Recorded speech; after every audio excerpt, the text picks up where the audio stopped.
윤석열 대통령 당선인이 어제 발표한 1차 내각 인선에 이어서 모레쯤 외교 안보 부처를 중심으로 추가 인선 결과를 내놓을 예정입니다. 지역 순회에 나선 윤 당선인은 오늘부터 1박 2일 동안 대구 경북 지역을 찾는 지방 행보에 돌입했습니다. 인수위에 나가 있는 최재 기자 연결합니다. 김태민 기자.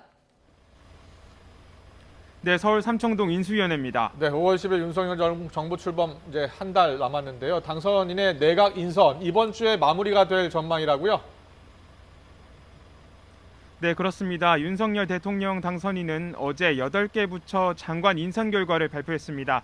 윤 당선인은 각 부처를 가장 유능하게 잘 이끌 수 있는 분들을 지명했다고 설명했는데요. 추가 인선 작업도 속도를 내고 있습니다. 윤 당선인 측 관계자는 오늘 아침 YTN과의 통화에서 모레인 수요일쯤 외교 안보 부처를 중심으로 2차 인선이 이뤄질 예정이라고 밝혔습니다. 인사청문회 일정을 고려하면 인선 작업은 이번 주말을 넘기지 않을 거라는 설명인데요.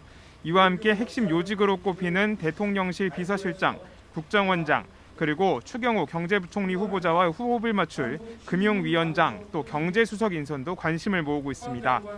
이처럼 새 정부 진영이 속속 꾸려지면서 조만간 인사청문 전국도 막이 오를 전망인데 민주당은 검증을 단단히 벼르고 있는 만큼 인사청문 절차에는 치열한 공방이 예상되고 있습니다. 네, 윤석열 당선인 오늘부터 지방 일정을 시작했네요. 네, 그렇습니다. 윤석열 대통령 당선인은 오늘부터 1박 2일 일정으로 대구 경북을 찾고 있습니다.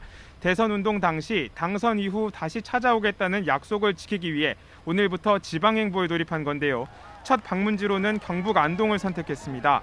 윤 당선인은 안동 중앙신시장을 찾아 시민들과 인사를 나누고 즉석 연단에 올라 감사의 뜻을 전하기도 했습니다. 함께 들어보겠습니다. 여러분이 열렬하게 지지해 주신 덕분에 오늘 이렇게 여러분을 뵙게 됐습니다. 제가 여러분 실망시키지 않고 대한민국과 또 우리 안동의 발전을 위해서 제 몸 바쳐 노력하겠습니다. 이어 오후에는 경북 유교 문화회관을 찾아 우리 국민이 나라의 역사와 조상의 뿌리, 문화를 제대로 배워 문화에 대한 자부심을 갖고 국가 발전의 기초가 될 수 있도록 최선을 다하겠다고 말했습니다. 또 경북 상주에서도 전통시장을 찾아 선거운동 때와 같은 마음을 잃지 않고 끝까지 직을 수행하겠다고 다짐하기도 했습니다. 윤 당선인 측은 이처럼 지역민에게 감사의 마음을 전하고 현장에서 민생 현안을 직접 듣는 취지로 이번 지역 일정을 준비했다고 설명했습니다. 특히 윤 당선인은 내일 대구 달성에 있는 박근혜 전 대통령 사저를 찾아 인사를 나눕니다. 이른바 보수 진영의 통합 행보로 풀이되는 가운데 윤 당선인과 박 전 대통령 사이에 어떤 대화가 오갈지도 주목됩니다. 대통령 취임식 행사에 윤곽도 나왔습니다.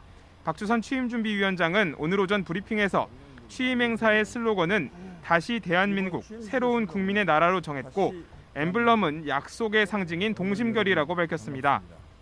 또 취임식 당일 0시에는 새로운 출발을 알리는 보신각 타종 행사도 할 예정이라고 덧붙였습니다. 네, 인수위원회 다음 주면은 한 달이 되는데요. 반환점을 돌았다고 볼 수 있죠?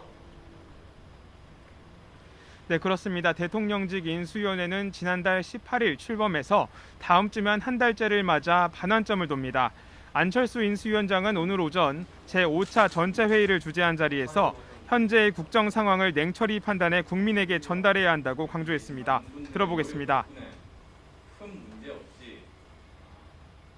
지금 상황에 대한 평가를 제대로 하지 않으면 이전 정권의 부정적인 유산과 새 정부의 정책적 성과가 뒤섞여 국민들께 혼란을 드리고 불필요한 정치적 공세에 휘말릴 수 있습니다.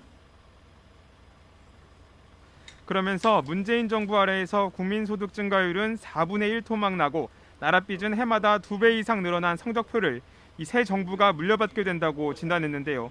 그러면서 여소야대 정국에서는 정책 수단이 크게 제약될 뿐 아니라 그 효과가 나타나기까지도 오랜 시간이 걸리는 만큼 새 정부 정책은 가능한 것부터 속도감 있게 추진하겠다고 강조했습니다.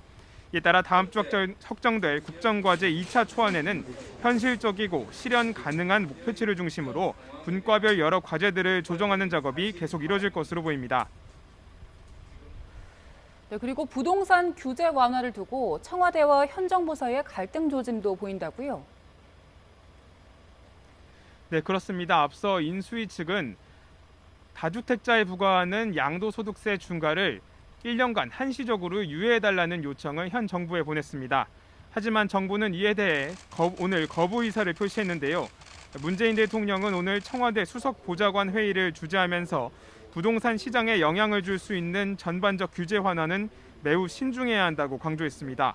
그러면서 최근 하향 안정화 추세가 이어지던 부동산 시장이 불안 조짐을 보이고 있어 걱정이라고 덧붙였습니다. 여기에 기획재정부도 오늘 오후 다주택자 양도세 중과 유예 조치는 새 정부 출범 이후로 미루는 게 바람직하다며 현 정부 임기 중에 주요 부동산 정책 기조를 바꾸는 건 국민 신뢰에 대한 문제가 있다고 설명했습니다.